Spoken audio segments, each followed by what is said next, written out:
Madam Speaker, with your leave, I rise on this, I would say, wonderful day, Friday, where thousands of people have received their extra salary. I have not received one, but I'm okay. The workers have, we have not. The workers have, and I'm here, town is buzzing, and it's not even that day as yet. So I'm happy for all of the workers who have benefited, Madam Speaker. Madam Speaker, I am here this afternoon really to partly respond to a number of things that were raised during the budget debate, especially from members on the opposite side. And therefore, I think that our people deserve to hear what are the facts around the various accusations that were made. I, of course, in the proceedings of this House, sought to stand on point of orders. But then I recognize if I keep doing that, or if I kept doing that, the member would not have been able to finish. But a lot of things were being said that really needed clarification and for the record to be set straight. And so today, I will take this opportunity to do it. And if you look at the table here, I have a number of documents here because I think these have to be backed by information. Madam Speaker, one of the things that the member from number 5 referred to was the IMF report. And to be honest with you, I am totally shocked that the member even mentioned an IMF report. When we know in 2018 that they refused to really do what I call give permission to the IMF to publish this report from 2018. So the 2018 IMF's report was denied by the cabinet of the Team Unity administration in 2018. This is one of the things I campaigned on, and I said that the IMF report should never be hidden from the people of St. Kitts and Nevis and should never be hidden from the world, especially by an administration in 2015 campaigned on transparency, Madam Speaker. And today, I want the whole of St. Kitts and Nevis to see this report, which should have been published in 2018, but on the change of administration, it was published in 2022. This was one of the first actions I took in the interest of the people and in the spirit of transparency and good governance. And so the member from number 5 was the Deputy Prime Minister. I think he studied in the accounting field and would be one who have studied specifically about numbers and accounts and so forth, and a big part of this report deals with that. But recognizing that they did not publish it, I asked the IMF and gave permission that it be published, and that would have been done 4 years later.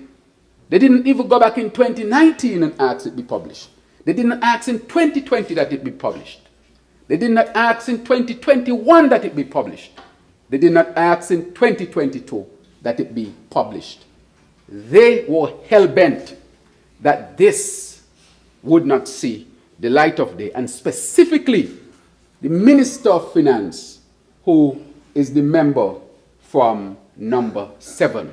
Of course, neither of them is here or here right now to answer to this, but nonetheless, the people of St. Kitts and Nevis must see it. So this was published November 2022, 4 years plus after it should have been published. And they kept it a secret, refusing to give the IMF permission to publish it.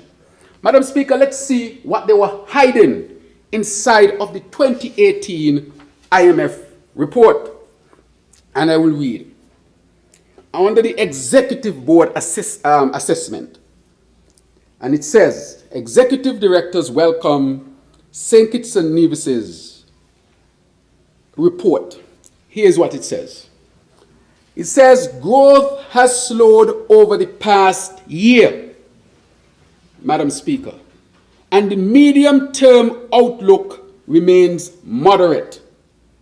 Directors acknowledge significant challenges, including those associated with declining citizen by investment inflows. Madam Speaker, 2018 report, this is why they hid it. They did not want the people to see that. It says financial sector vulnerabilities, tighter global financial conditions, and weather-related shocks. Madam Speaker, against this background, directors encourage policies to safeguard macroeconomic and financial stability, together with reforms to strengthen competitiveness and foster inclusive growth. Madam Speaker, already they are telling them you can't depend on the CBI inflows since 2018. Hid it from the people.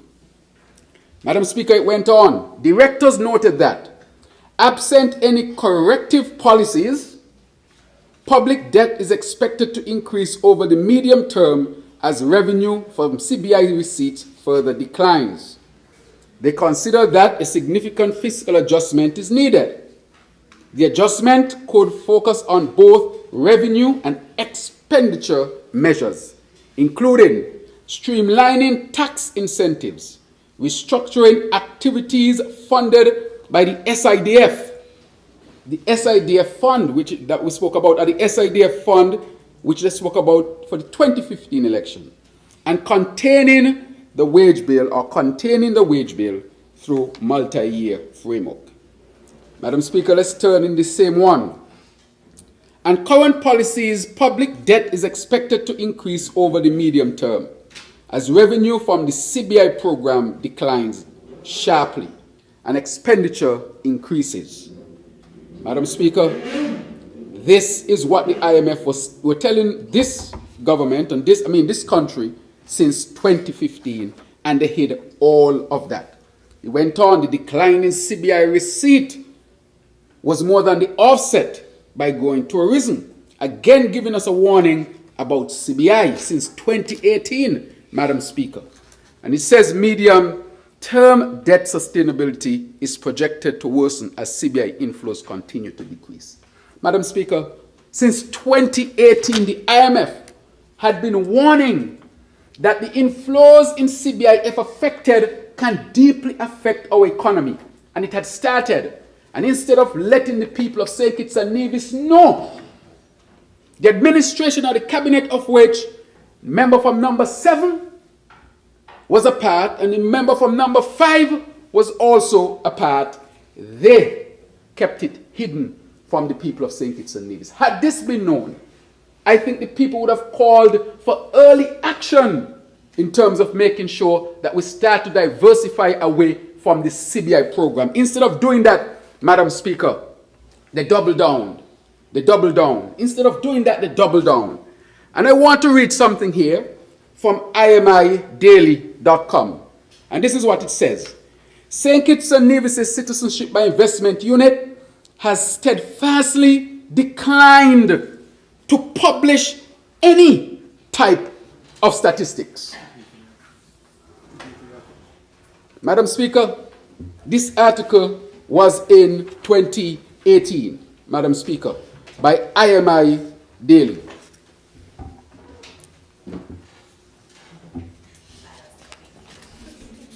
Madam Speaker, 2018. It says again, I want to read it to show you the lack of transparency and how they ran the CBI program. The IMF report was not allowed to be published. And this is what the IMI said. St. Kitts and Nevis' Citizenship by Investment Unit has steadfastly declined to publish any type of statistics on its program. Head of CIU, Lescan, considers it a trade secret. Madam Speaker, see it right here. International publication verifying exactly what I said. They hid it. And they did not want to tell neither the people in the country or anyone else what was happening in the CIU, because their policy was give no information because it is a trade secret. Well, how can a trade secret be? How can people's citizenship be a trade secret? How can our passport be a trade secret? This, of course, is a clear demonstration of what I call opaqueness, lack of transparency, and frankly, if you go to certain parts of Monkey Hill, they'll tell you worthlessness in policy. That's what it was. Hiding from the people, hiding the IMF report. Listen, Madam Speaker, you always, I hope that didn't come across the wrong way. Madam Speaker, I said, because it's not uncommon for CIP jurisdiction to keep such data private, those who follow the industry tend to rely on third-party sources like the IMF's Article 4 consultations to obtain CBI revenue figures. Unfortunately, the government of St. Kitts and Nevis has blocked the publication of this year's, meaning 2018, Article 4 report from the IMF. Madam Speaker, he went on to say conservative estimates put CBI revenue figures for 2018 at around US 120 million, about 48% of overall government revenues. The actual figure may well be below as well. Madam Speaker, refusing to print the IMF report, allow the IMF report to be published, reported in an international publication that they could not have gotten any information, neither from the unit, because they said it was an industry secret, and secondly, they did not publish it, so nobody knew. We did not know. And they spoke about transparency, and that is why I was shocked when I heard the member from number 5 even speaking about the IMF report. And the only reason why he can speak about the IMF report with respect to this government, it is because we allow for its publication. Transparency, Madam Speaker. But I will attack exactly what he said. He said the IMF said that the debt to GDP ratio would go up, just like what they reported in 2018. We did not hide that from the people. I told the IMF, publish it, let the people see. Because most of the economy had come to depend on the CBI. That is what the IMF was warning about. Get away from such dependency on the CBI. And instead of curtailing policies that would allow for less dependence on CBI, they double down on the CBI, Madam Speaker. So what the IMF is saying to us, if we don't take measure and we don't do anything, this is where they expect the debt to GDP ratio to be. However, we are not this irresponsible. We have already set in train, even in this budget, where we have cut CBI dependency down to 20-something%, the lowest, Madam Speaker, at least for the last 10 years, showing that we are willing to move away from CBI-dependent economy to a diversified economy. So the IMF says, if you do nothing. But Madam Speaker, what we spoke about, I've been speaking about it since day one. I said to this country that the CBI would be my biggest challenge. It will be our biggest challenge on this side. But we did not shy away from it, Madam Speaker. We have stepped up to the plate and shifting our economy to a diversified economy, Madam Speaker. That is transparency. The member from number 5, of course, is not here to answer why he participated in denying the publication of the IMF report, if he so believes in the IMF and the IMF's work, Madam Speaker.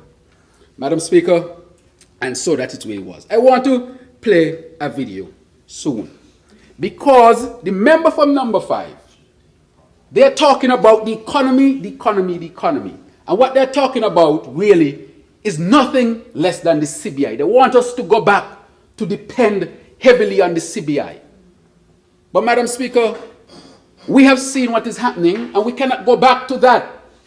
Because I said from day one, if we were to go to that, we would lose visa-free access. I said that. We would lose our economy possibly, because then they would blacklist you if you don't manage your CBI program in a particular way. Madam Speaker, I have said what has really damaged our CBI program is the ill-advised prison project, Madam Speaker. A project that has hurt us tremendously. Can you please play the video from the member from number 5? Madam Speaker, let's take a look at what the member from number 5 said about the prison project.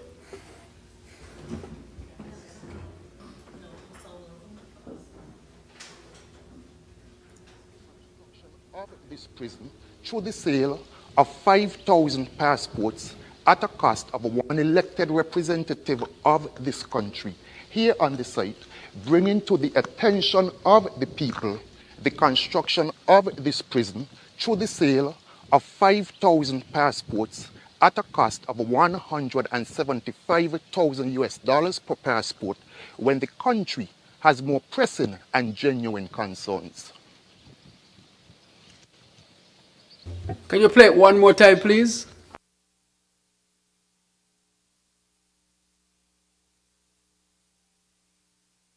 I am an elected representative of this country here on the site, bringing to the attention of the people the construction of this prison through the sale of 5,000 passports at a cost of $175,000 per passport when the country has more pressing and genuine concerns. Madam Speaker, political hypocrisy at its best. When he broke with the member from number 7, he then recognized what we were saying about the ill-advised prison project, that he went to the site and made a video about it. And you think we don't have that record? We have the record where he's saying 5,000 citizenships being sold, which is the potential of 25,000 passports. 25,000, which is half of our population, and an ill-advised prison project. And hear what he said: we had more pressing things to do. And they're going to do that, Madam Speaker. It was ill-advised. That is why we are in the trouble we are in the region. Not just saying it's a Nevis, but in the region. But we have worked hard, Madam Speaker, to ensure that we do what we had to do to protect our passport, our country, our integrity. I cannot predict what any other country would do. But this is what I was steering us from. Many didn't understand, even though I explained and I explained. And I said, if we continue down this path, we are going to end up on a list that will hurt us. And today, Madam Speaker, it hurts me to see 2 fellow OECS countries on that list. We were on a preliminary list, Madam Speaker. And I said, what is it more we need to do? And I got to doing that work, Madam Speaker.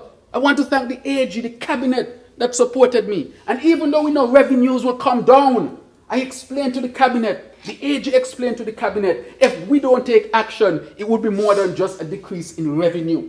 It will be ravaging our whole country, Madam Speaker. Do you know what it means to be sanctioned? When your people can't travel?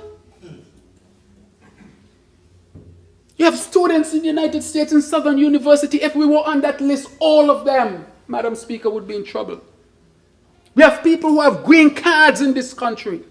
All of them would be in trouble, Madam Speaker, had we not taken the tough decisions we made with respect to addressing the issues of the CBI. Madam Speaker, I want to really say that because from day one, I saw what was coming, and we started to take actions early, even though we know we will be hit, and I told the people we'll be hit, we started to put things in place, Madam Speaker, to transform the economy, to transition from CBI dependent to a diversified economy. Let's invest in so many other things: geothermal, solar energy. Let's go to large-scale agriculture, expand tourism. That is why we brought in Safe Harbor, more opportunities for our people. Home porting, more flights, more construction, Madam Speaker. We are building at Fort Thomas, Madam Speaker, the school, the hospital, all these things to generate activities in our country and let us be less dependent on CBI. And what I said, is that when investors approach, I don't want to hear too much about you want a CBI program, I told them that. So the Fort Thomas Hotel is not a CBI program, Madam Speaker. If there are any CBI program, let it be the country to benefit directly. The hospital is not a CBI program, Madam Speaker. Our water is not a CBI project, Madam Speaker, project. Our generators that we have collaborated with the Saudis is not a CBI project, Madam Speaker. Because I said we cannot continue down the road where almost every major development or project is a CBI project. So what happens if the CBI goes bad? No hospital, no construction, no homes, no agriculture. So that is why we went out and looked for real investors. Safe Harbor, Agriculture, Tabasco,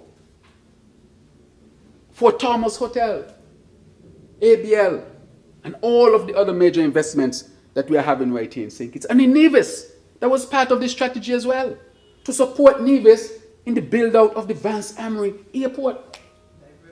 Diversification. To support Nevis to develop the geothermal.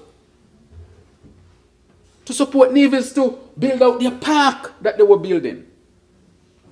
So that one side of the country is developing and the other not developing.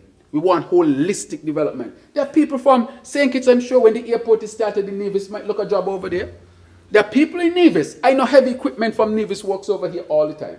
And my road in St. Peter's, heavy equipment from Nevis were brought down to work on that road. Holistic development, Madam Speaker, non-CBI dependent. It is dangerous, Madam Speaker, to tell the country an industry secret. It is dangerous to undersell your citizenship, which put an end to, Madam Speaker. And just recently, the member from number 7 was criticizing me about the same CBI program before the US released its list of the banned countries. And so, Madam Speaker, the member from number 7 made these statements very recently in a town hall. Had he been the Prime Minister and he said that, I can guarantee you 100% that we would have been on that list. But I'm not going to say what he said. I'm going to let him say it in his own words. Play the video. This is it.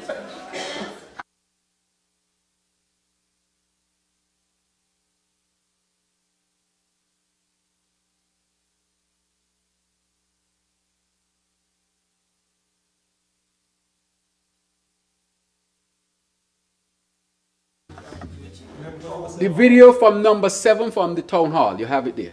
Good.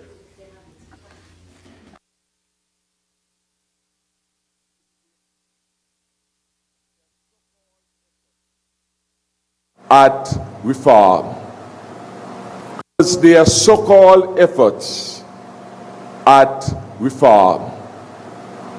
They carry up the price. Dr. Harris said the price too low. How is a price determined? Price is determined between a willing buyer and a willing seller. I can say I am selling my house for $500,000. That's not the price. He may sell it. Because somebody may come and say, you live all the way in Tabernacle. We can't pay for that house there. So you have to have a coming together, willing and able people that determine the price. So what that means, if St. Kitts is selling the same product as Antigua, Dominica, and St. Lucia, and there are price differences for the same product, people will take the best buy, unless there are other advantages you could attach to it. So the price then was reflecting what was happening in the regional marketplace. And they never understood that. Madam Speaker, that is exactly the problem. I want the US to know, because I think people are listening, that he has nothing to do with our CBI program, and he's not in my cabinet. He's a member of parliament, and these damning words that he just uttered, they have no bearing at all on our CBI program.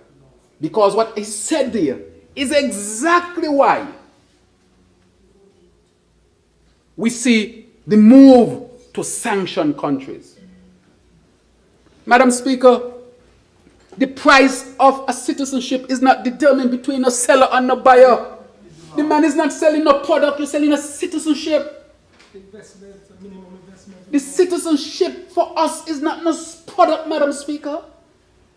That is the problem in this space, where people think that the CBI, that your citizenship is a product.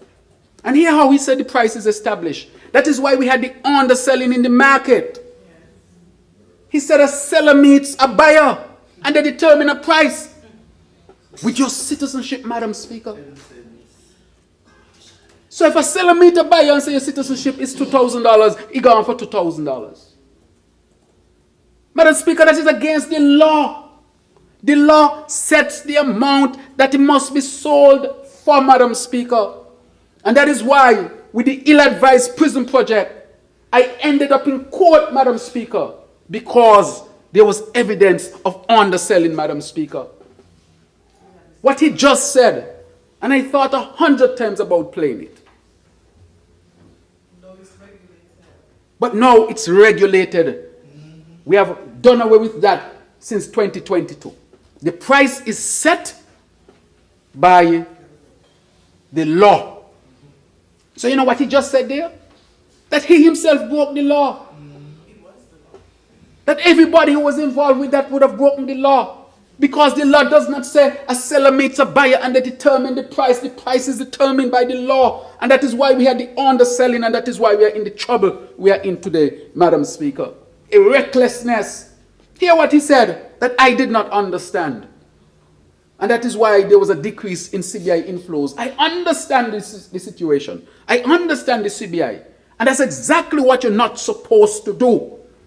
Meet with a buyer and a seller like you're selling perfume or shoes or product. Calling my citizenship a product. My citizenship is not a product. It is sacred. It is sacred. It is not a product. And that is why they treated it and bastardized it. Madam Speaker, the member from number 7 up to 4 days ago saying that. I can tell you, if he were the Prime Minister, we would have been on that list. And worse. Because none of the other Prime Ministers utter those words, not one of them. Because they know how damning those words are. Calling your citizenship a product? Nobody going to take you seriously across the world. That is what is causing the upset. You are selling your citizenship like a product. That is the problem. It is not a product. And then a buyer going to meet a seller like they're selling drugs. This drug they're selling, buyer meets seller and you determine the price. And you don't care what the law says. And the law is saying to you what it should be. Madam Speaker, I really thought 100 times about playing the video because I know how damning it is. But I want to say to our international partners that we have been working closely with you. We have changed our laws. We have tightened up things. You hear what he said? We have tightened up things and we have set a price. And we ain't going down from it. Because with me and us, no buyer meeting, no seller. This ain't no product. This is sacred. And he has to follow strict laws, guidelines, and we want the best people to come into our program.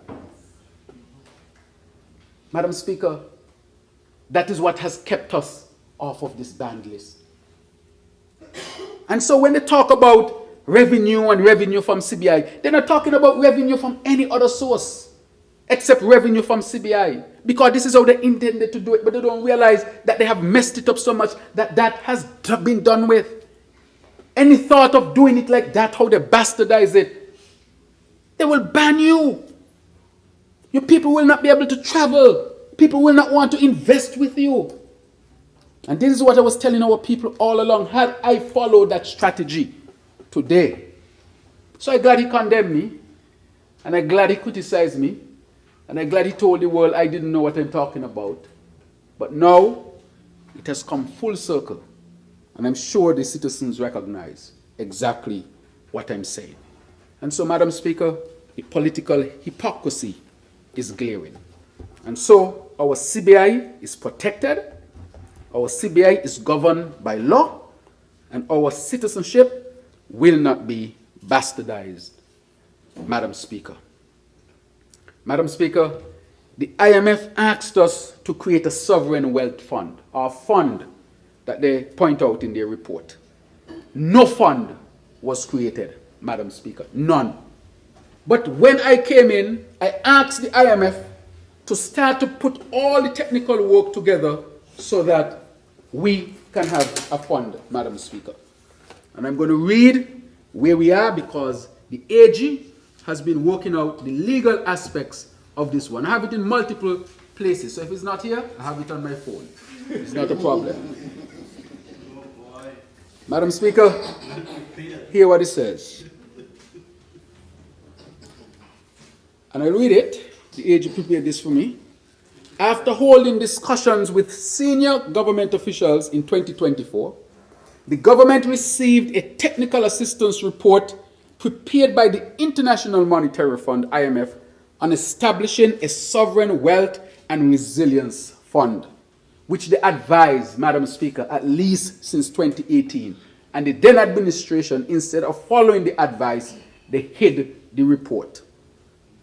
After careful review of that report, St. Kitts and Nevis Sovereign Wealth Fund and Resilience Fund Bill 2026 was drafted and recently received approval from the Cabinet. Thank you, colleagues.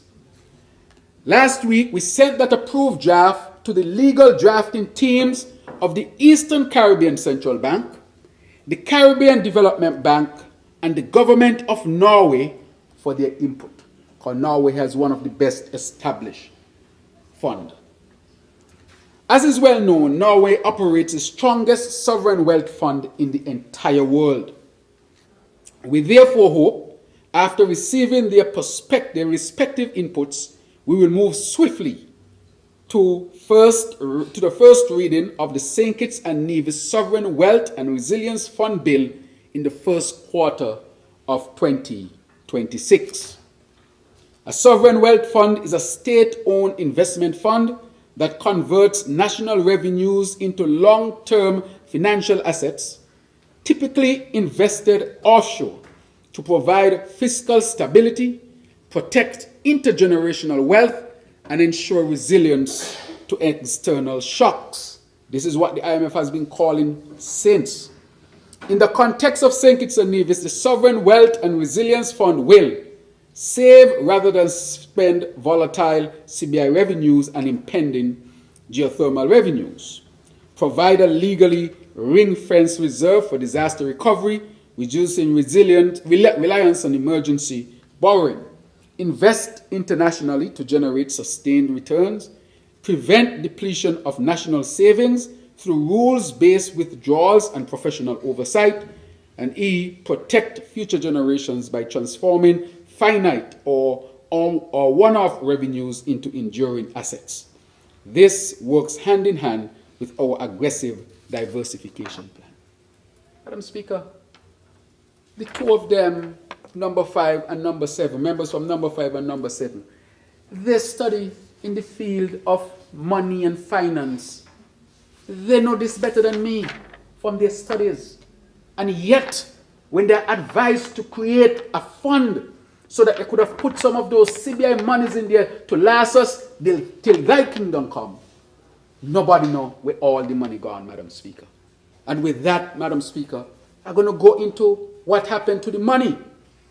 But before I go into that, I want to read something with respect to the Charlestown Accord, Madam Speaker.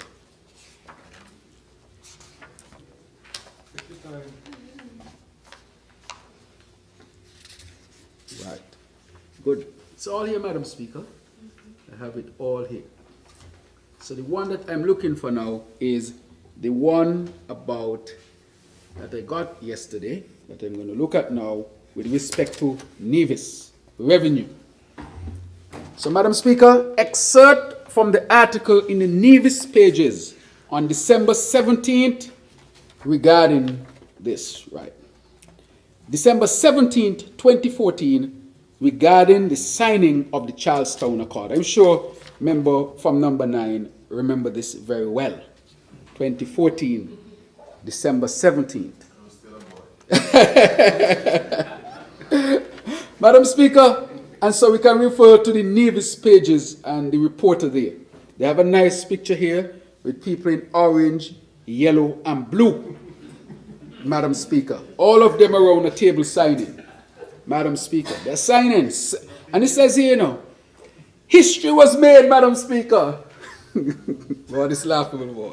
History was made this morning, Wednesday, December 17, 2014, at the Red Cross Building, Chapel Street, Charlestown, when the members of the People's Action Movement, People's Labour Party, and the Concerned Citizens Movement came together and signed an agreement termed the Charlestown Accord. Madam Speaker, right here in the Nevis pages. The Charlestown Accord, as presented by the members of the tri-party opposition alliance Team Unity, is formalizing of a number of agreements and commitments that Team Unity promised to the people of Nevis by the Team, they promised Nevis, by the Team Unity government if the candidates of the tri-party are successful in this upcoming general elections to form the next federal government.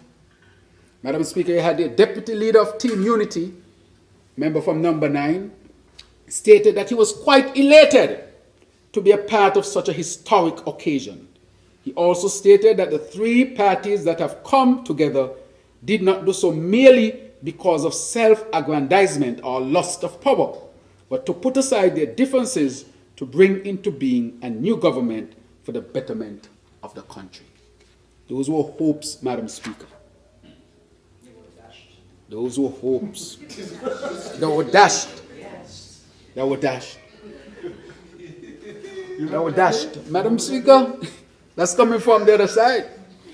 They were dashed. I agree. He went on in conclusion after something. The deputy leader noted that Team Unity proposed the terms to the agreement to guide the process of healing between the people of St. Kitts and Nevis. Madam Speaker, it had a spiritual component. Healing. He indicated that the Charlestown Accord will ensure that all the people of the Federation are permitted to equitably enjoy the full fruits and benefits of their citizenship and to access any and all resources of the nation of St. Kitts and Nevis. The agreement states that under Team Unity, and I will go to just a number of them.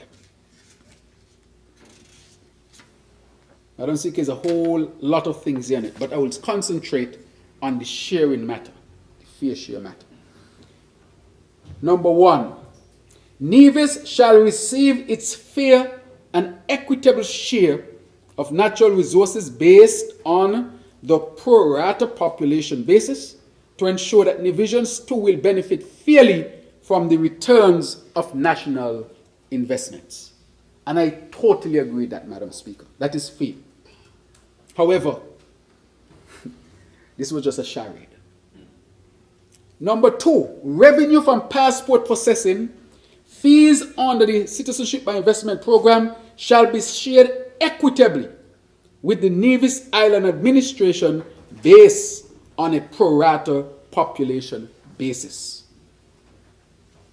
Madam Speaker, number 3, revenue from the Sugar Investment Diversification Fund or its successor agency shall be shared equitably with the Nevis Island Administration on a pro rata population basis, Madam Speaker.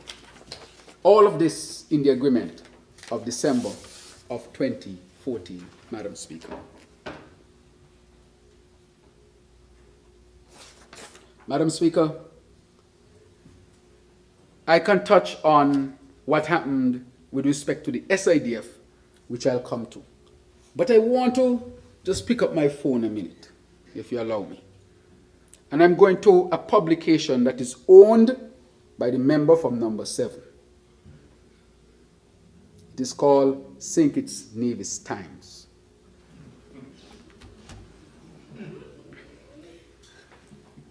I don't speak of the gloating, but they, got them back up here, boy. Yeah. They're gloating, they're out there gloating. Let me get the page properly. I think that's how you get the page now? Okay. All right.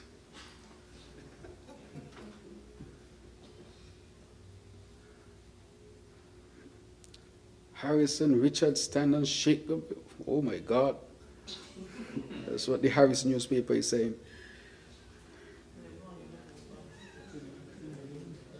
Can you imagine?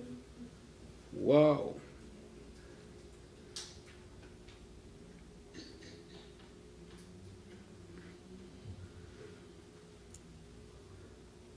Good.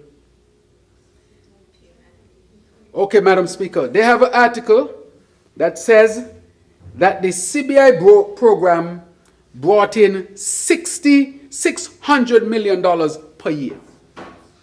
And I only bringing in $120 million. So we're going to do some calculation in here, Madam Speaker. And this is coming from, of course, the newspaper owned, the Harris newspaper. So let me grab my phone and look for my calculator. We're going to calculate today, Madam Speaker. So let's calculate. Because it said based on a population with Nevis, Parato, based on a population. So 600 million times 7 years 7.5. is $4.2 billion. That's how much his own newspaper is reporting that they brought in. Madam Speaker, not 42 million, now 420 million. $4.2 billion in 7 years. That is the claim. Madam Speaker, let's say Nevis has 25% of the population. So we're going to calculate. Times 0.25, which is a quarter. Wow. Nevis should have received over $1 billion. Has nothing to do with the SIDF. That's a whole different story. Which is another around 100 million at least that Nevis should have received. So in all, Nevis should have received about $1.15 billion. And of that amount, he's claiming he sent $200 million over to Nevis. Madam Speaker, about 1/6 of the amount that Nevis should have received. An agreement signed just to show you how politically dishonest the member from number 7 is. And the member from number 5 disappointed me yesterday. I usually don't say anything about him because I understand what he went through psychologically. When he was called the M word. The M word, Madam Speaker. I would not repeat the M word in this house because I don't call anybody that. When he was called the M word. M as in man. The M word, Madam Speaker. Nevis should have received over $1 billion. But instead, Nevis only received a couple $100 million. About 1/6 of what Nevis should have received. Madam Speaker, that's the type of money that went into our treasury through the CBI program over those 7 years. $4.2 billion before they killed it with the prison project. If they didn't do that prison project, all today we'd still making that $600 million or more. Imagine that. It's a whole different story that I'm going to come to. $4.2 billion. Nevis should have gotten $1.15 billion. They got just about $200 million or 200 and something million dollars. And let's say about 1/5 of what they should have gotten. So they robbed Nevis after signing an agreement, and it was signed in Charlestown. How are Nevis people supposed to trust the member from number 7? How are they supposed to trust the member from number 5? When they sat together, I got to lump them together now, and decided that Nevis should not get so much money, Madam Speaker. And all Nevis was saying, give us the 25% and you keep your 75%. And I say that is fair. Because the citizenship belongs to all of us, Madam Speaker. Even though the Constitution didn't speak to it that way. It belongs to all of us, and if there's some benefit to be derived, sit together and work out how you're going to share the benefits from such a program. So, Madam Speaker, so when I hear him say, he grandfather from Nevis and all kind of thing, from Nevis and this from Nevis, all that is just pure talk, Madam Speaker. Because he signed in December of 2014, and he fulfilled hardly any of what he committed to. The Nevis people need to ask him, where we money? What you do with it? We want US $800 million. You know what Nevis could do with $800 million?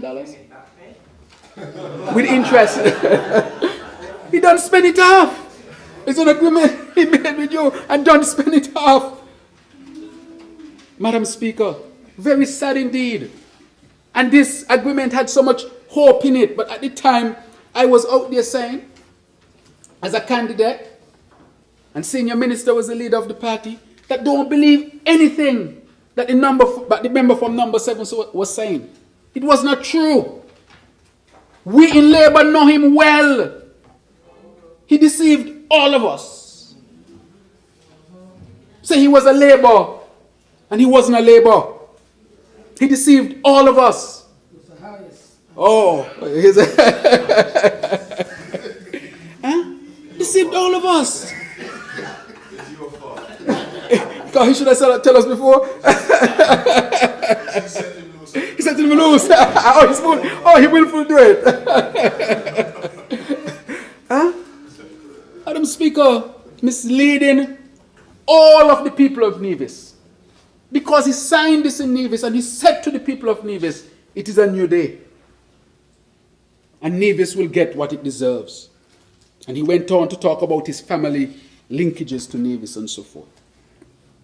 But today, the facts have come full circle, and we see that Nevis was robbed roughly $800 million.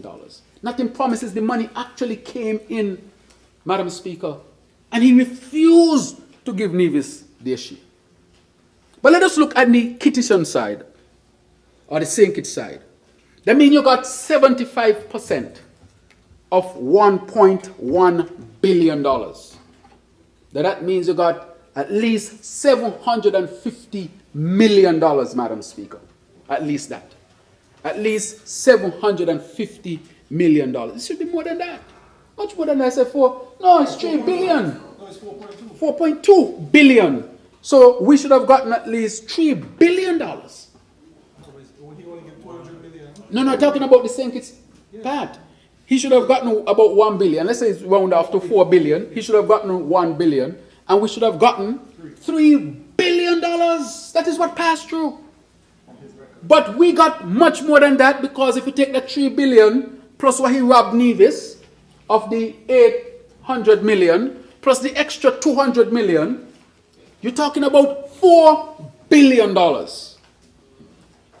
Madam Speaker, that ain't pocket change. $4 billion is supposed to be able to transform St. Kitts and Nevis. Madam Speaker, we're supposed to have flying cars with $4 billion. Skyscrapers. Where has the money gone? Madam Speaker, $4 billion in 7 years. No water. That is why people ain't taking us seriously. They're asking, they know how much we made. The international partners are saying all these billions, and show me it in St. Kitts and Nevis. No water. And the desalination plant only cost $50 million. And 50 million is 1/28 of 1 billion. And if you multiply that by 4, 20 times 4, 80. 8. So you got 180. 188.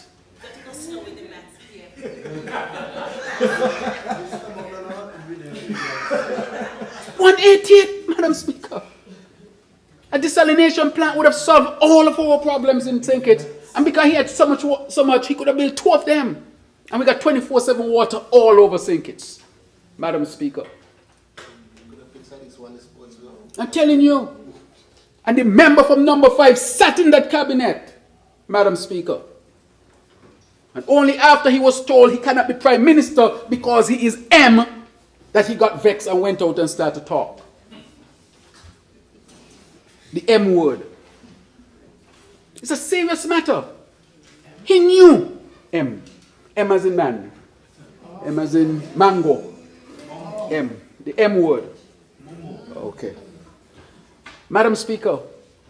And so, Madam Speaker, he promised again, the member from number 7 promised the member from number 5 to pass the prime ministership to him as if the prime ministership is a commodity. Like he owned it. You don't own the prime ministership, but nonetheless, they agreed to pass it. When the time was coming for him to pass it over, you start to see on Facebook, 3rd term Tim. 3rd term Tim. Remember for number 9, remember that. And everybody like, what 3rd term Tim? You all agree to 2 terms? Eh? Totally deceived the member from number 5. First, he deceived the member from number 9, because he never gave him the next $800 and something million. Then he deceived the member from number 5, because now he's not going to pass on the citizenship.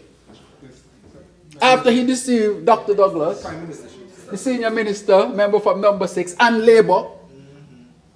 So he deceived Labour. Well, he tried to. Fired him.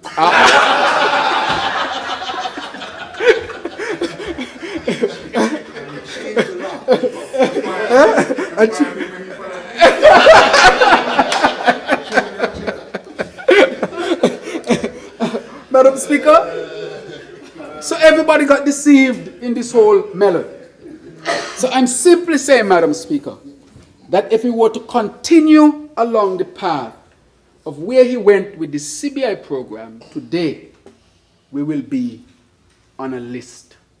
I cannot predict what will happen, but as I told our citizens, I will do everything in my power because I inherited a mess. And that is why our inflows are affected. Madam Speaker, I wanted to pay dividend after dividend. Because you hear the money I'm talking about. The people of St. Kitts and Nevis never used to enjoy that money. $4+ billion, Madam Speaker. No water. No electricity. Ambulance without oxygen. Children dying because parents can't afford medical bills overseas. Hospital leaking. What they buy 6 buckets for emergency room, 5 for medical ward, another 3 over at private ward. No AC in the hospital.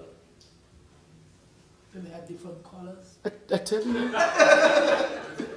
No CT scan. You want an MRI?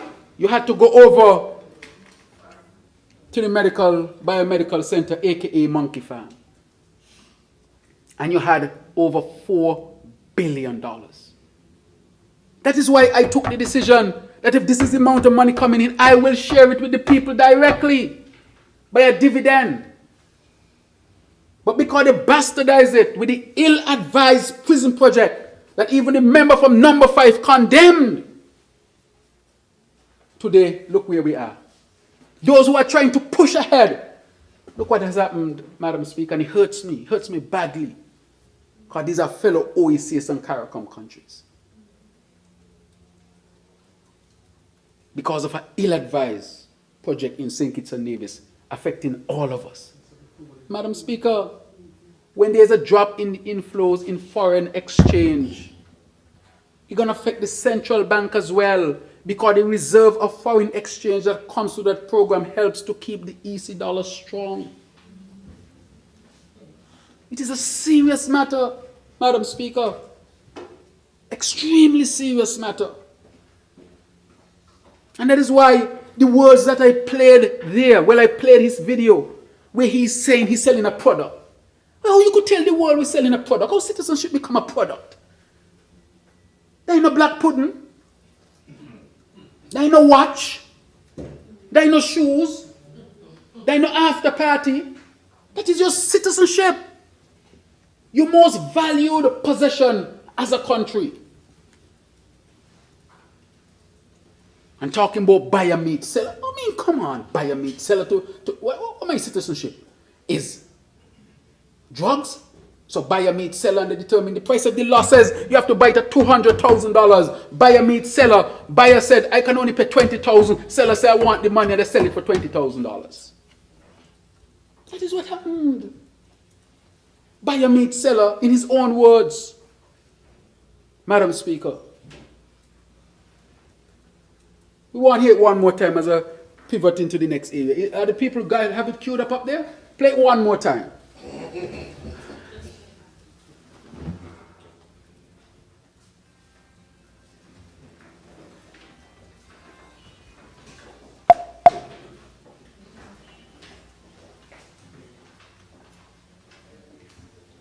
Their so-called efforts at reform.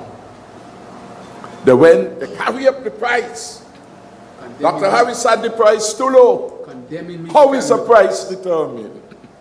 By the law. Price is determined between a willing buyer and a willing seller. I can say I am selling my house for $500,000. That's not the price he may sell at. Because somebody may come and say, you live all the way in Tabernacle. We can't pay for that house there. So you have to have a coming together. Willing and able people that determine the price. So what that means, if St. Kitts is selling the same product as Antigua, Dominica and St. Lucia, and there are price differences for the same product, people will take the best buy, unless there are other advantages you could attach to it. So the price then was reflecting what was happening in the regional marketplace. And they never understood that.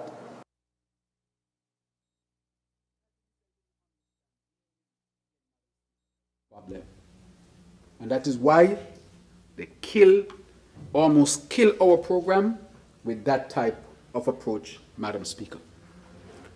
But today, I would say lastly, that I'm happy that we're able to increase the price. I'm happy that we don't undersell our citizenship, but it's not our citizenship by investment, that people have to go through very vigorous due diligence, and then they have to invest the appropriate amount, and no buyer meet no seller nowhere to agree to no price. He is actually in that video advocating for breaking the law. The law is the cost is determined by the law, not by buyer meet seller.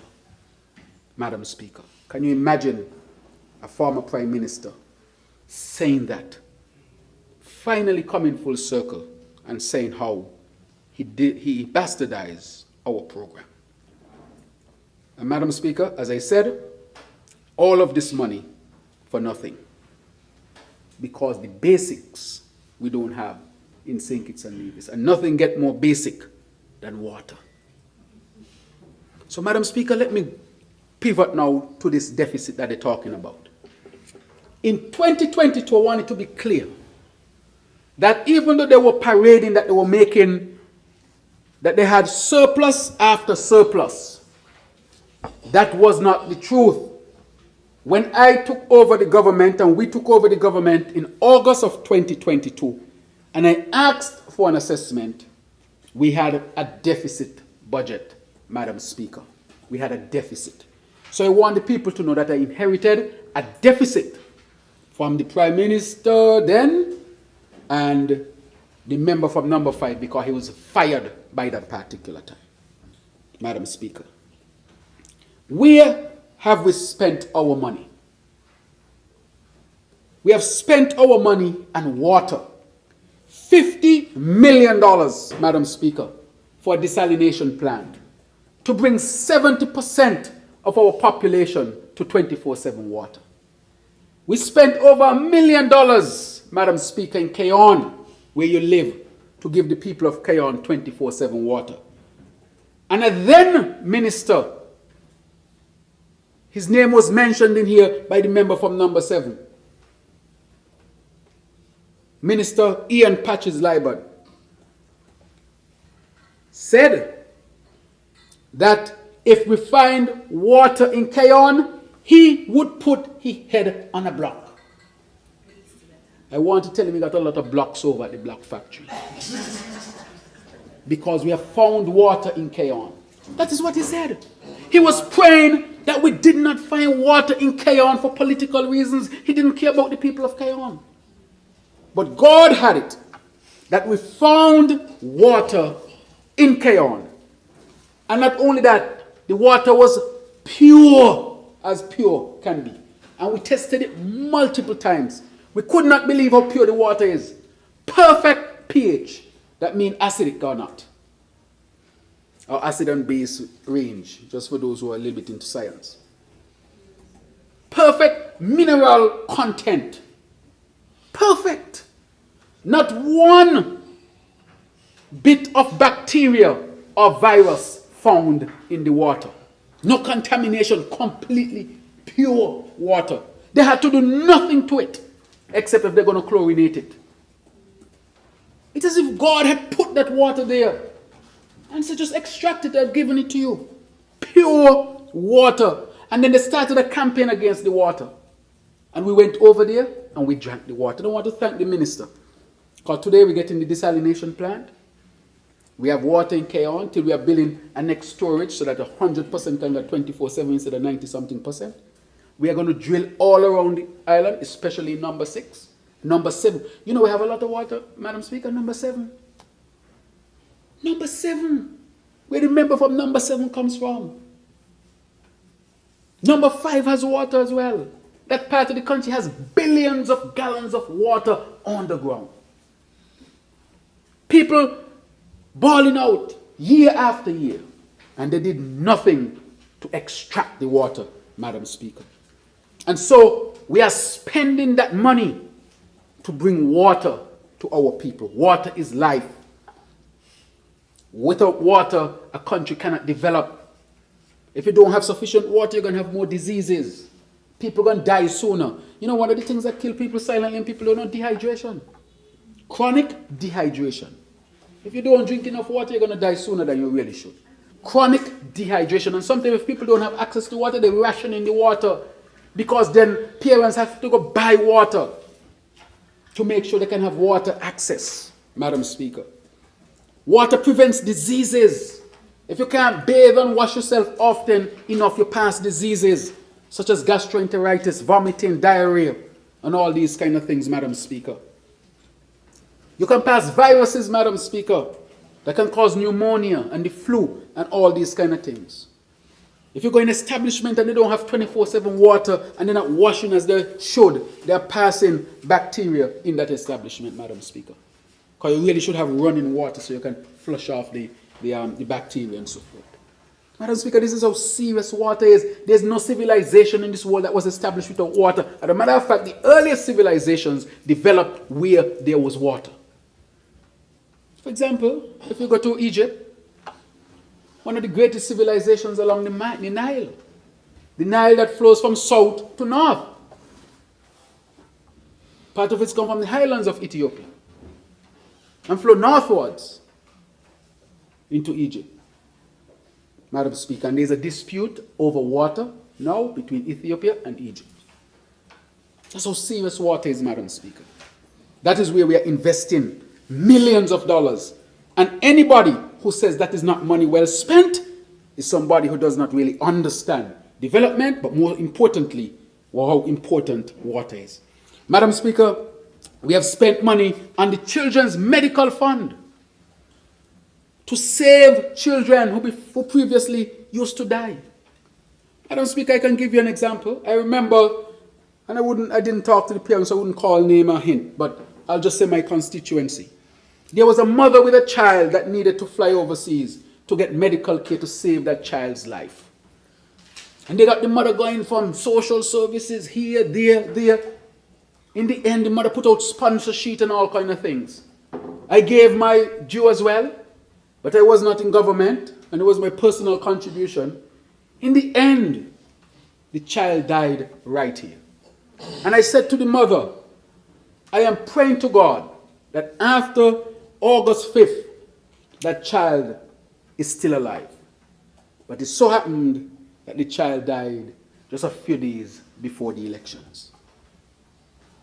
And that is one of the first things I've established in my office. I didn't want this to be established in social services or anywhere else, but in collaboration with them. Because children are very tender. They are very vulnerable. And if you don't act in time, they will die very quickly. And so all I want with the Children's Medical Fund is for the doctor to say this patient necessarily has to go overseas for life-saving intervention. And Madam Speaker, you see, there was a young man, and he put it publicly, so I'll speak about it. Young Chevron, God bless his soul, from Nevis. His father is DJ Woody. In Nevis, got in a freak accident, unfortunately in the water. Broke his neck. From the time they called me and they tell me his neck is broken and he can't move his limbs. As a medical doctor, I would know what's going on. It means you got to get him out quickly. Because every minute, literally every minute, counts. And we were able to get him all the way from Nevis to St. Kitts on an air ambulance to Trinidad. I called the surgeon myself in Trinidad. I called him myself from my own phone. I said, this is Prime Minister Drew, but I'm Dr. Terrance Drew as well.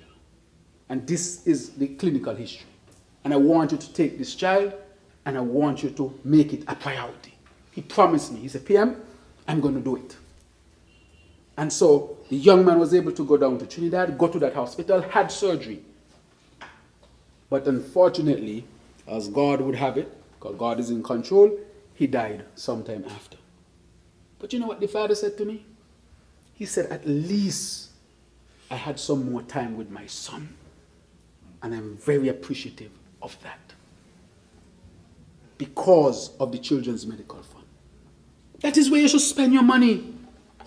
People must see where your money goes. If you say you're in a deficit, where the money gone? $4.2 billion. Over about 3.8 billion belongs to St. Kitts and Nevis. 7 years. And mothers were walking around with sponsor sheet for the children. Madam Speaker, where else have we put the money in pension? You heard the millions of dollars we are spending on pension for the GAE workers. For years, the GAE workers working. In a previous Labour administration, an attempt was made. 7 years with $4.2 billion. And the GAE workers did not get a pension. Did not get a pension. So what did you do with the money? We had to come in and put in a pension. In addition to that, we gave the GAE workers a gratuitous payment. Madam Speaker, deficit spending they're talking about. Remember, I inherited a deficit that they did not want to talk about. When I stood up and I said to the member from number 7, you handed a deficit budget to me. He said he's only talking about the last 3 years. That's what he said. Because he did not want to admit in this honorable house that he gave me a deficit budget. And now he has the gall to stand up in here and talk about deficit budget. And where the money gone? Nobody knows. Madam Speaker, college free. With $4.2 billion, college should be free for students. That is where our money is going. Subvention of nearly $9 million to the college so students can go to free. That is where our money is going. Can't just be talking about deficit. Where is the money going? Into the people. Investing in people and progress, Madam Speaker. Madam Speaker, MRI. That whole process costs over $5 million. CT scan. Near $2 million, Madam Speaker. A fleet of ambulances, $1.8 million, Madam Speaker. Today, you have 3 brand new ambulances at JNF. 1 brand new at Mary Charles and the other at Poxon in Sandy Point. Mary Charles is in the constituency of the member from number 7, and Poxon is in the constituency of the member from number 5. And they were the Prime Minister and Deputy Prime Minister, and did not see it fit to buy a fleet of ambulances, Madam Speaker. That is what I'm talking about. I'm coming in here talking about deficit, deficit, deficit. Well, you give me a deficit budget, but at least if I have a deficit, people can see where the money going. People can see where the money going. But no, $4.2 billion and not even a glass of water you could drink 2 a.m. in the morning because all the water shut off at that time. That is where we're spending the money, Madam Speaker. St. Peter's Main Road, that was neglected, Madam Speaker. We spent $31 million on that road, Madam Speaker, so that it can develop. King Collins Stadium, that we had to develop. Connery Stadium, that they refused to do. And they had $4.2 billion, Madam Speaker. That's a lot of money for such a small country. And nothing to show for it. We invested in that, Madam Speaker. What else are we invested in? We invested in a brand new hospital. So we see where we money going. We are investing in the Bastia High School, which I'll touch on later.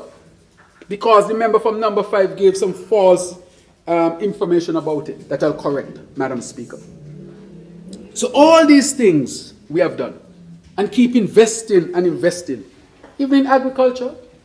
When we went through the drought, $2 million, Madam Speaker, for tanks, drip line, ground cover, to over 600 farmers. 700 farmers. In education, we make toilet at schools can't flush. Toilet shut down. Yeah. Shut down. So I asked myself, so where, especially the girl students, which bathroom is they using? Which bathroom? Inside the point. Just open up a bathroom down there. No bathroom.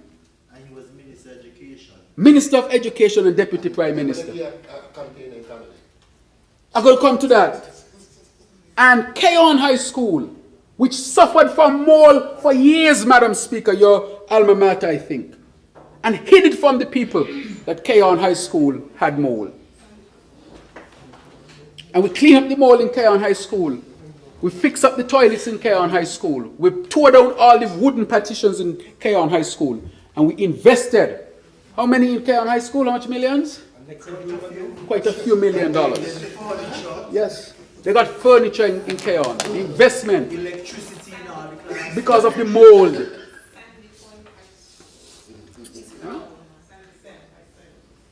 Charles Mills. Or we signed it. But you only 25 people. Madam Speaker, they just send me a number here, and I'll just piggyback a bit. From the SIDF, Nevis got 12.8% of the money. 1/2 of what they should have gotten. That has nothing to do with the rest of the CBI. This is just SIDF. See, I got the number here. Rob Nevis, hi there, robbery. Madam Speaker, this is where our money has gone in all of these things. Water, energy, school, healthcare, infrastructural development, Madam Speaker, pension, gratuity, children's medical fund, Madam Speaker, free college. The member also spoke about subvention to preschools. He was the Minister of Education, the member from number 5. They used to give them $25. I met with the Minister of Education. I said, what $25 going to do for a mother? I said, let's double it. So we took it from $25 to how much?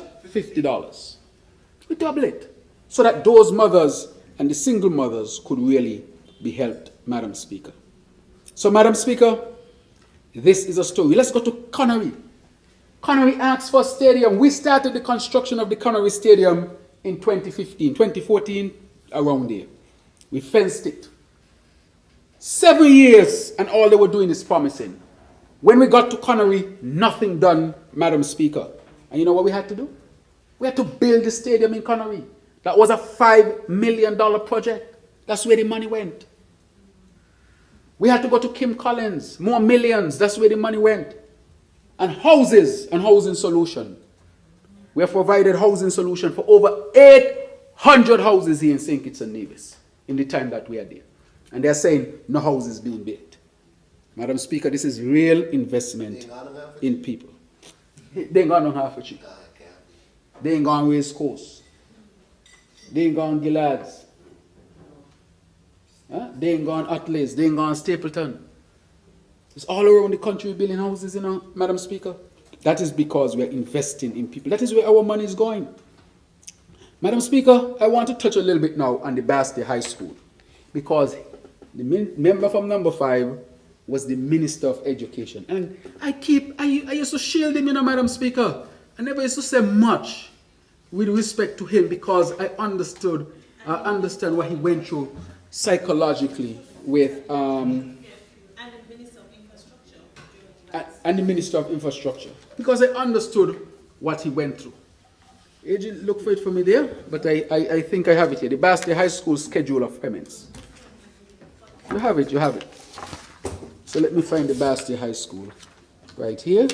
I see the Honorable Jeffrey Hanley number. Let's go to the Basti High School.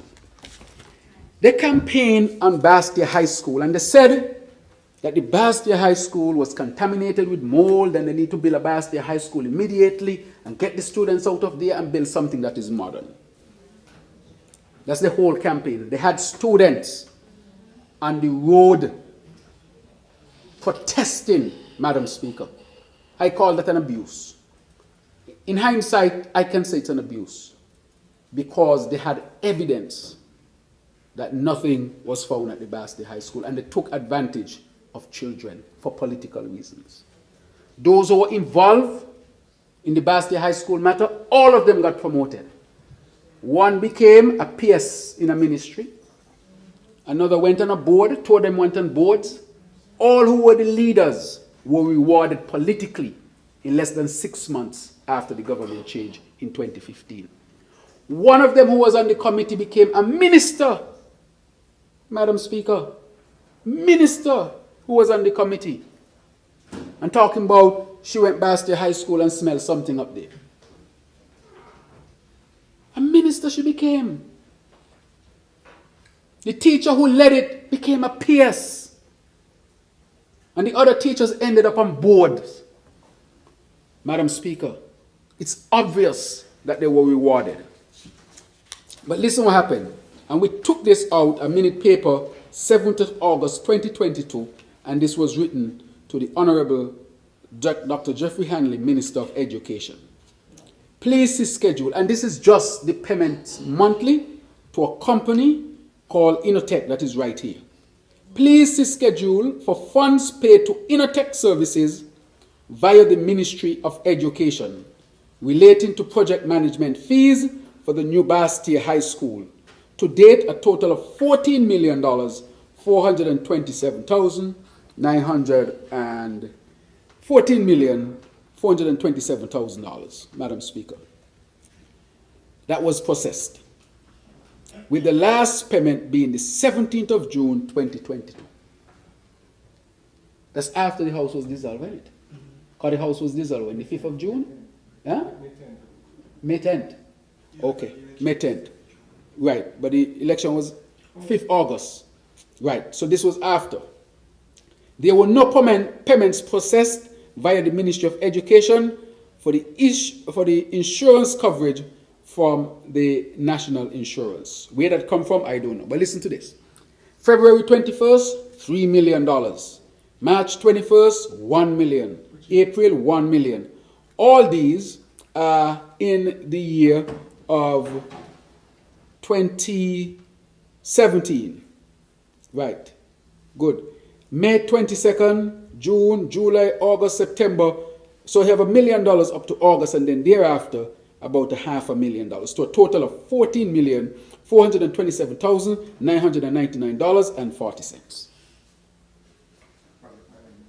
Just for project management. $14+ million just for project management. You see a project? Anybody see any project to manage? That's after they spend $7 million. Construction. No construction. Not even one block laid. Just billboard. That's the commendation. Wow. Look at that. And how can you have the moral fortitude to come in here to speak about Basti High School and procurement, which I'll address. This company was not procured. And the money came out of the consolidated fund. He was the Minister of Education at that point. Because he only gave it up in 2020. Madam Speaker, is the same minister who at UDC, a hut that cost $40,000, the hut was $250,000 that he was exposed for. $270,000. And said he didn't know. Madam Speaker, I haven't gone after him at all, I said I'm going to leave him because I know what you... Huh? Who was it that exposed? And that is what I would like to know. Who exposed this? A hut that's supposed to cost $40,000 cost $250,000 in the ministry that was led by the number from number 5. Madam Speaker, there are other things. The trailers that we find up there, no count on how much was spent on those trailers. And we also saw that down in Sandy Point, where they had the demolition taking place, no procurement. Madam Speaker, look at this. But I want to touch on where we are with our Bastia High School. Our Bastia High School is a CBI project. That is why I said the CBI projects will be used to give us what is essential. And under the CBI relationship, that is how it is set up. That is why I said during the campaign, why use the CBI to build a jail? Why not use it to build a school, a hospital? And so when we took over, we said we're going to use our CBI to build the school. The CBI has its own arrangement built in. And he knows that. And that is what is building out the Bastia High School at this particular time. And within the CBI, they have their own mechanism of choosing who will build and so forth. Especially as it's a statutory body now, which even give it more independence. And so this thing about it trying to cloud it in procurement as if something untoward was done is not so. What was untoward is hiring this company, paying them 3 million, 1 million, 1 million, half a million, 14 million in total, and not one brick laid. $21 million in total because you have to add the 7 million for the plan. And not one brick laid for the Bastia High School construction. All of those to the treasury.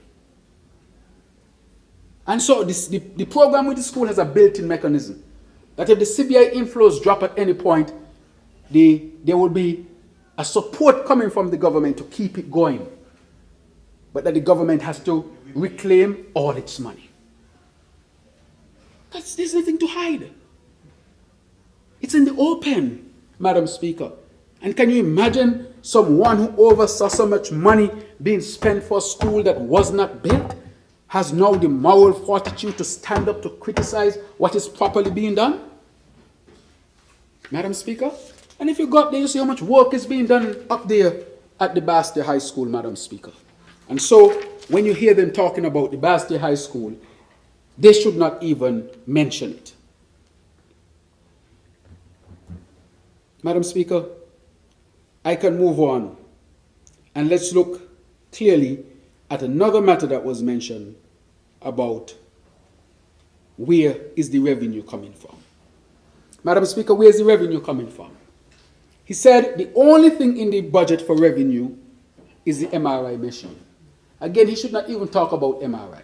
Because during their tenure with $4.2 billion, they had people going over the monkey farm to do MRI. And we, who don't have the pleasure of that $4.2 billion, we are investing in a brand new spanking MRI machine that is the latest on the market.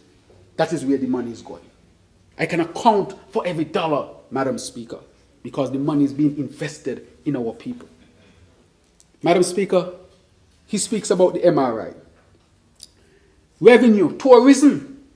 The Minister for Tourism, member from number 2, spoke today about all the expansion of tourism. Increased numbers of arrivals, cruise ship arrivals, people who staying here in St. Kitts and Nevis in terms of heads in beds. All those things are up. Where do you think money is not coming through that? Once there's increase in tourism, the governments get more revenue. It's obvious. And I think the member knows, but of course he wants to mislead the people, Madam Speaker. Safe harbor on the yachting business. The minister again mentioned today that niche business is now coming to St. Kitts and Nevis. Do you know how much calls they have so far? 550 something calls they have accepted. Do you know how much interest they have? 561. More yachts than cruise ship. We have the most super yachts in right now than almost any other port in the Caribbean. We have gone from 0 to number 1 with super yachts. From 0 to number 1. That's investment. Nothing to do with CBI, Madam Speaker. That is where money is going to come from. You have anchor fees, flag fees. These people need to eat. They need all sorts of works done on the boats and the yachts and so forth that our people need to get involved in. That yachting sector alone will provide hundreds of jobs for our people. And it's just getting started. And 561 interesting yachts already. And if you go over there right now, there are how many? 6? 10 with super yachts over there, Madam Speaker. 4 floors, 4-story yachts. $5 million a week. $5 million a week for those to rent it. Madam Speaker, that is what we are talking about. So when they talk about where revenue is going to come from, revenue and jobs are going to come from this. Look at that. That's St. Kitts. Super yachts coming into St. Kitts. These never used to come here before. Look at that. Innovation, Madam Speaker, and investments in our people. Madam Speaker, construction. When construction is booming, the economy expands. I gave the number in the presentation. Construction is going to grow. And as construction goes, that brings revenue in. Because you have to bring in things that have to be taxed. That's growth, Madam Speaker. And the government is going to collect its fair share. Madam Speaker, we hear about expansion in the financial sector. That's money for the government. Expansion for agriculture. We spoke about the large farm. Part of it will be, of course, get growing peppers so that we can get foreign exchange. When you export that out of St. Kitts to the United States, you get foreign exchange. And that foreign exchange helps to buttress the EC dollar. That is revenue for our country. That is how we are thinking. During their time, nothing except CBI, CBI, CBI. CBI, CBI. Even with the warnings of IMF, they never took the warnings. And still today, 4 days ago, he's still talking about buyer meets seller and they determine a price. Out of order, Madam Speaker. Madam Speaker, we talk about transport. Flights coming into St. Kitts. Revenue associated with that, Madam Speaker. Transforming our system to a more efficient system with all of the IT outlays that we are talking about. National ID system, e-government, technologically advanced economy. Make it more efficient to cut spending and waste. And when you're efficient, you can do things faster and bring in more. We talk about reforming the tax system without increasing taxes. That's revenue, Madam Speaker. And when we talk about investments, capital projects that are going to stimulate the economy. Just looking at agriculture. Bastia, look what we have done. Bastia Abattoir, agro-processing, construction of veterinary lab, small farmers machinery pool, pest control. Madam Speaker, when you look at the capital projects here, tourism, black rocks, coastal erosion mitigation, support of Eco Park, airlift support, the National Museum restoration, Madam Speaker. Look at all the investments we are making. And you go, even when you go from ministry to ministry, you see all of these capital investments that are going to stimulate the economy. And when the economy is stimulated and grow, you will be able to collect more revenue. Madam Speaker, and we have a realistic budget because this year we have cut the dependence on CBI by 50% because we have to keep doing that. That is why I say whatever we make from CBI should be gravy, but it should not be part of the main economy, and we should put it in a sovereign wealth fund. Madam Speaker, so when they talk about nothing new, how you could say that? We are now going to invest next year in a solar plant that's going to cut our purchasing of fossil fuel by 40%. That's millions of dollars saved, Madam Speaker, and cheaper energy. We are investing in geothermal, Madam Speaker. We should start drilling next year as well. And nothing new in this budget? No transformative action in this budget? So, Madam Speaker, it's just talk. Madam Speaker, in this environment, let me tell you what happened. TDC recorded its highest profit ever in its history. Even when they had $4.2 billion from the CBI, TDC did not make so much money. TDC did not make so much money. They had $4.2 billion and TDC did not make that much money. Madam Speaker, again, record. Again, creating the environment for private business to do well. I'm hoping TDC give their workers a bonus. I'm waiting for the news. Maybe they have given them already. But this, I'm telling you, well, so, record profit because of the environment that we have created.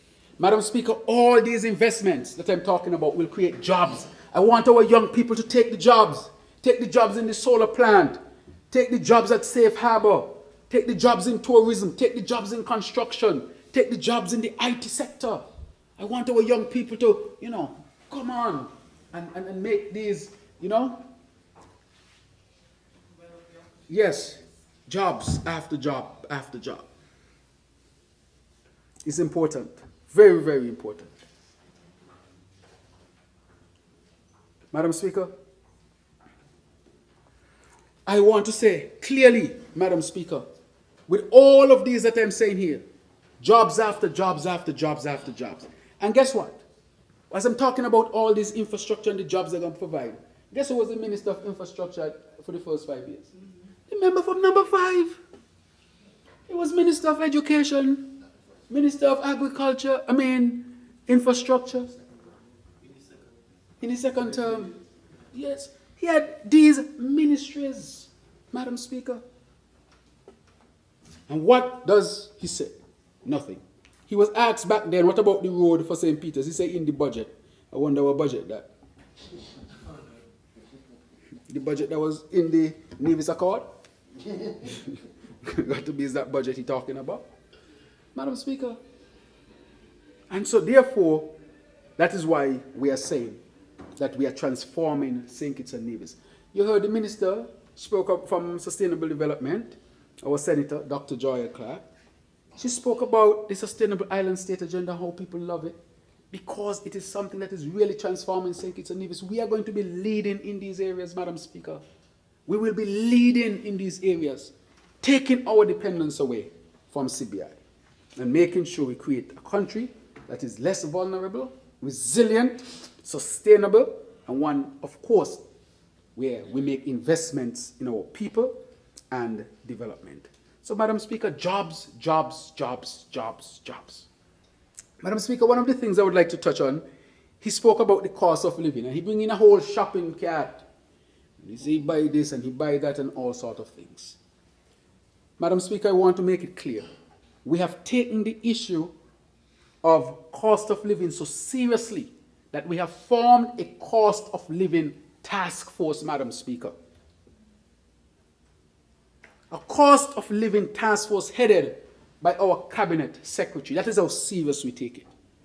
And a number of critical things have been done, such as market surveillance of prices, recommendations to the government, interaction with our people, interaction with our business people, Madam Speaker. How can we control the cost of living? Inflation, the rising cost of things, is an international thing. Which country you go to right now that don't have inflation? Which one? It is a reality.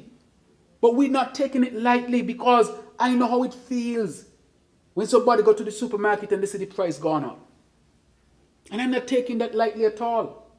And what have we done to address it? We cannot address fundamentally the prices from the US because a lot of our food stuff, they are zero rated already. And I mentioned in my budget that we have revised our basket, and next year, we're going to start an expanded basket so that we can help our people even more. That was a study that came out from the Cost of Living Task Force. We take it very seriously. I am concerned when people go to the supermarket and the prices go up. But for example, so much of it is imported. For example, Kellogg's cornflakes. Kellogg's come from where? The United States. We know that the United States right now has inflation. So it means in the United States, the cost of the Kellogg's cornflakes keep going up. Madam Speaker, if you buy it more expensive out there, it must go up here as well, because we don't produce it here. It doesn't matter which government is in. It's going to go up because you buy it from outside. That's what I call imported inflation. But not even that we take lightly. Because we have said to the supermarket owners when we met with them, why you don't bring alternatives in? I'm not here to tell people what to eat or not to eat. But at least have an alternative, just in case there's that discerning shopper who said, look, this Kellogg's cost $20-something, the Sunshine costs $12. I'm going to go with the Sunshine. Because that's the choice. At least they have a choice. But I will never tell people what to eat or not to eat. But if it costs more in the US, and you bring it here and you buy it here, it will cost more. It doesn't matter the government that is in. That is what you call imported inflation. And I hope that the prices temper in the United States, so that when our people buy it there, the prices is not going up. So when it comes here, the price is controlled, Madam Speaker. So we're importing the inflation to a great extent. But notwithstanding that, we have an inflation rate right now below 1%. Below 1%. It's something that the world is dealing with. We went after it when it was really bad. We said the budget boost wallet. Give people some more money, because you can't control the price of a Kellogg's. Give people more money at the time when the prices were going up too fast or too quickly. The budget boost wallet supported 22,000 plus citizens across St. Kitts and Nevis. St. Kitts and Nevis. And that money, you know what it also do? It put money in people's pockets so they could have gone to the supermarket and buy more. Madam Speaker, we also said, let us see what we can do with the VAT around that time. And the government took a hit of around $50-something million. $30-something million on one end for the budget boost wallet, and the rest of the money that we had to forego because of VAT. Remember from number 5 said that Nevis reported the VAT was not affected. But the VAT on this side was affected by the millions. Most of the stuff that comes into the Federation come in through our ports here in St. Kitts. So can you just disregard St. Kitts like that? And not ask what was the shortfall because of the relief. But we gave that holiday to give a real ease to our people. Madam Speaker, if you look across this region, the independent OECS, who do you think has the highest minimum wage? I have it somewhere here, Madam Speaker. I have everything here.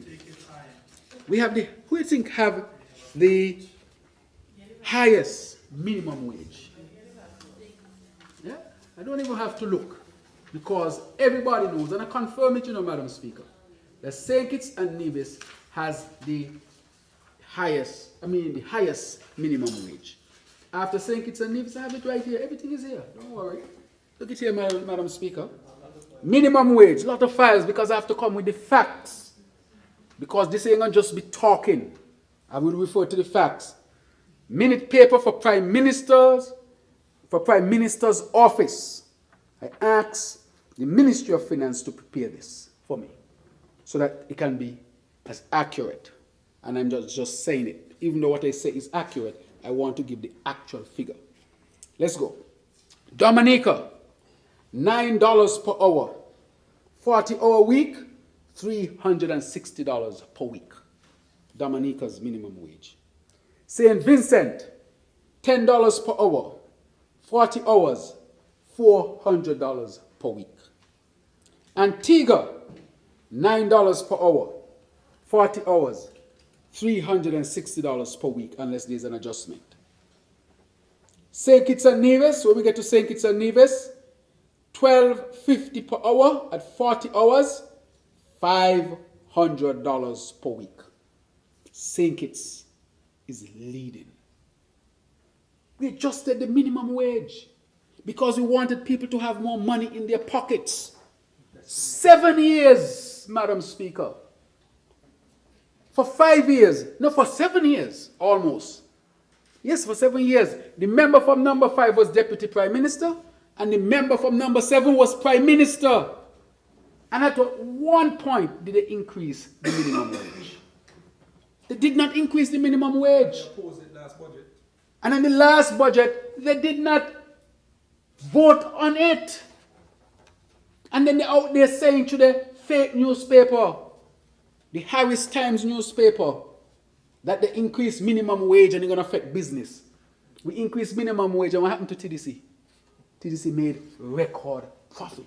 We were right and they were wrong. We bet on our workers and our workers did not let us down. They produce. So TDC is justified in paying the minimum wage, Madam Speaker. And they pay above the minimum wage, actually. We increase. If it wasn't for us, our workers wouldn't get an increase in minimum wage, Madam Speaker. So when they talk about the cost of living, what did you do, Madam Speaker? We can remember during the COVID, they did not increase the wage. Let's say you couldn't increase it. People had tremendous difficulties during the COVID. I remember when people were told, go home to fast and pray. Go fast and pray. Madam Speaker, during the COVID, a trailer went over to Connery with some food that they said they had to get rid of. People from all over rushed over there because of the challenges they were having with buying food, Madam Speaker. And sometimes people, we tend to, because it's gone, sometimes we forget the difficulties we came through. I myself, with very good volunteers, Madam Speaker, we formed the Care Foundation. And the Care Foundation used to prepare food packages, and we went all around the country. See there, Madam Speaker? Look at that. They went over there and people followed the thing. I don't want people's faces to be shown. Take it down. I wish you could have seen it from a distance. I don't want people's faces to be shown. Because people had to go over there, Madam Speaker, to get food to eat. How can we forget that? And he stand here talking about the cost of living. Well, what happened to those people who had nothing to eat? What happened to those people who were going hungry? I was in opposition then. I was not even an elected member. And I formed a foundation with good people. And we went all around this country giving hampers. You know, one day somebody told me and I missed it. And that's why you should have balance in any organization. Oh, you hear there? And gave to his people. One of the women said to me, said, Dr. Joe, I want to mention something to you. She said to me, don't forget the pads. I said, I wasn't even thinking about that. I said, so how much? She said, Dr. Joe, a pack of pad, a woman in a month, when you look at the cost of pads, do you know how much a woman spends? And especially if that woman has 2 girl children in the house. I mean, seriously. And then I said, okay then, let me put some of the resources to pads, and then I said, put them in brown paper bag, so people can receive them with dignity. And they're talking about the cost of living and can't buy. Madam Speaker, I did not go to anybody's house and try to expose that. I said, let me find a solution, even though I was in opposition, Madam Speaker.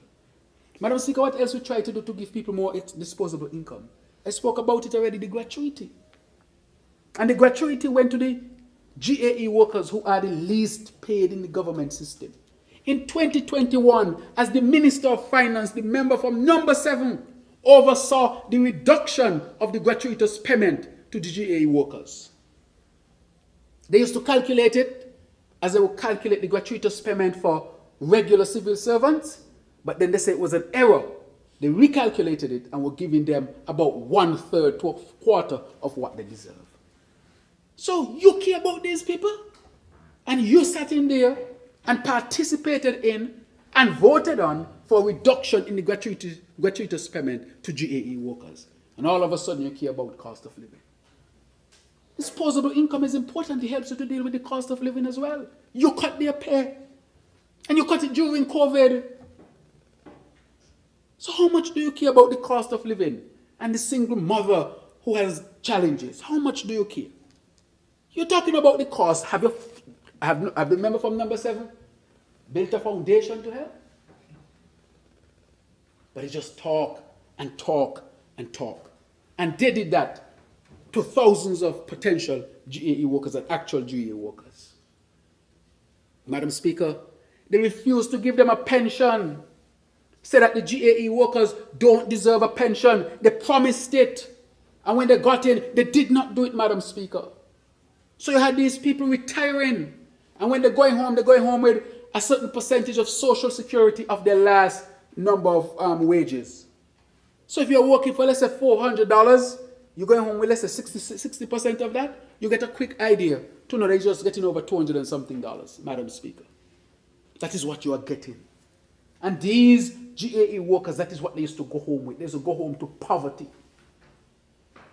And I said that can't stand. We must give people more disposable income. And we gave them a pension, a lifetime pension, Madam Speaker. And today the crossing guards, those who clean the street, the maids at the hospital, parks and beaches, they have a gratuity and they have a pension, in addition to their social security pension. So they're going home with 2 pensions.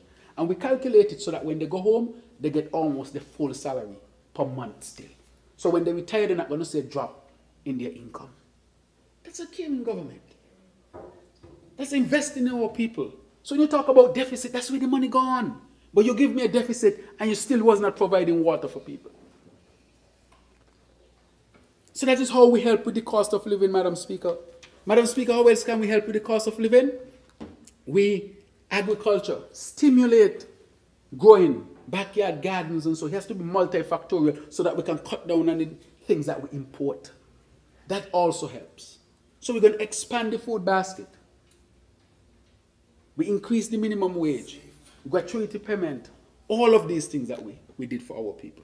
And we continue to work on the cost of living, Madam Speaker, so that our people can be better protected. Madam Speaker, they gave a whole lot of stuff in here. Imagine that. Say he buy this and he buy that and he buy that.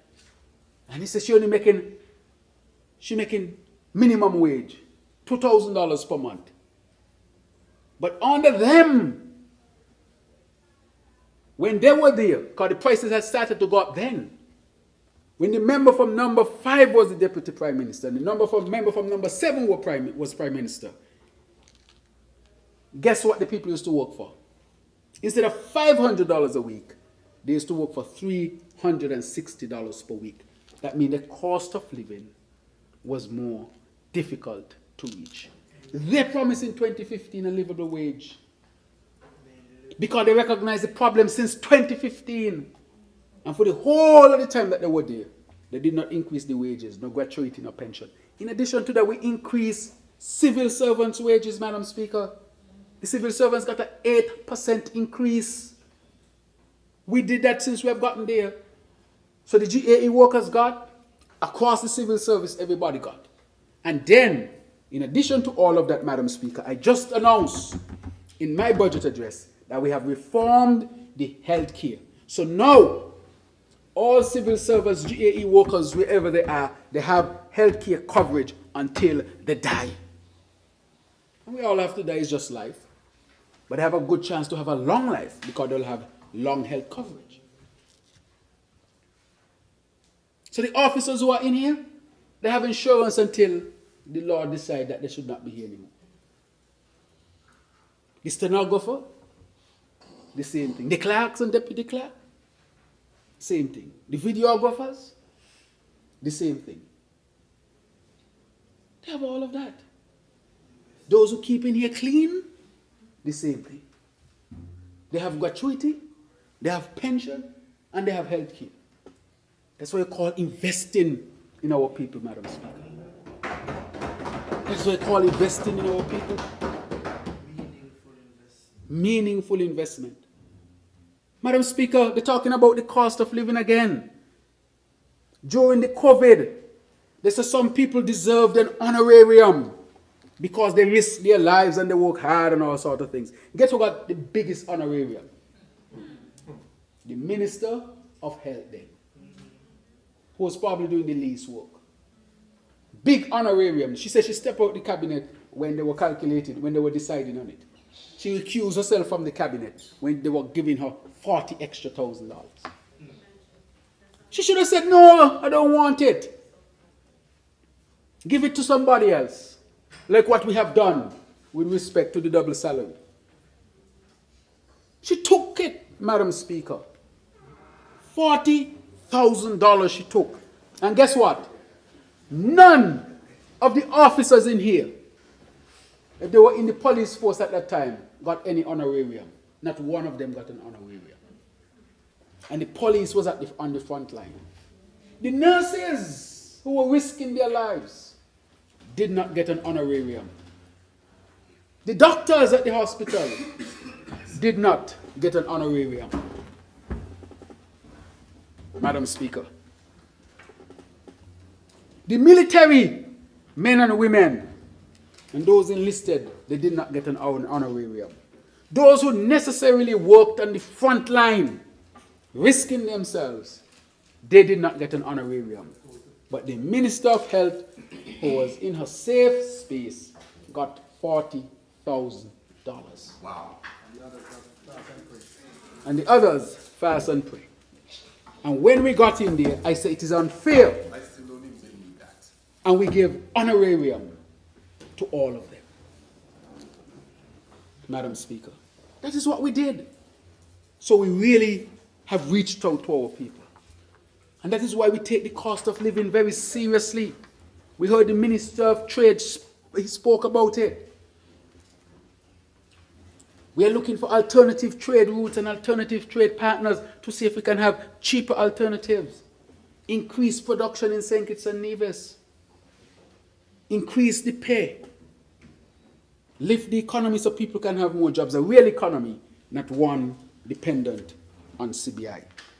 And so, Madam Speaker, I wanted to touch the issue of cost of living as well. Madam Speaker, they spoke about the subvention, which I said we give more. And the member from number 5 mentioned that as part of dealing with the cost of living.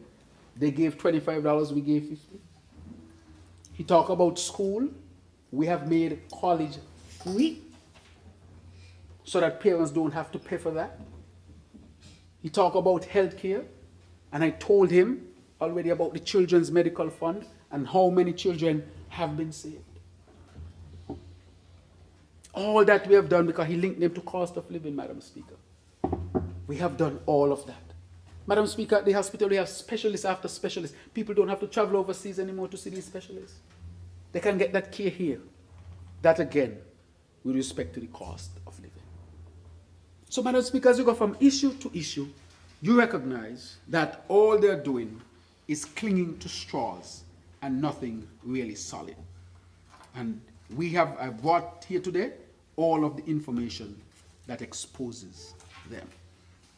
Madam Speaker, as I get close to wrap up, this budget was about investing in people and progress. I want to reiterate, Madam Speaker, all the things that we have done for our people and all the opportunities that our people would have as we continue to invest in people and progress. People can look forward to more construction, more houses, more measures to cut the cost of living. With all of these things we are talking about more jobs, jobs, jobs. And Madam Speaker, I am saying that we are diversifying from the CBI, but we still would like to have our CBI because it can help and be part of a diversified economy.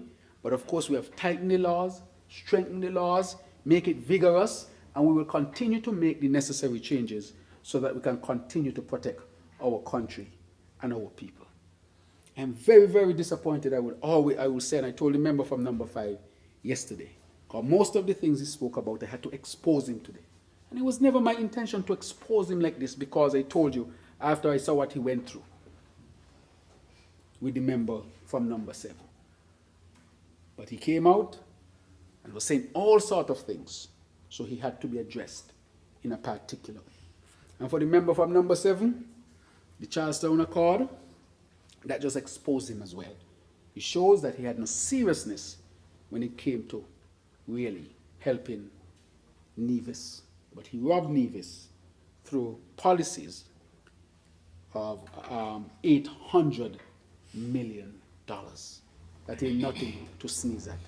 And just imagine some of the things that could have been done, Madam Speaker.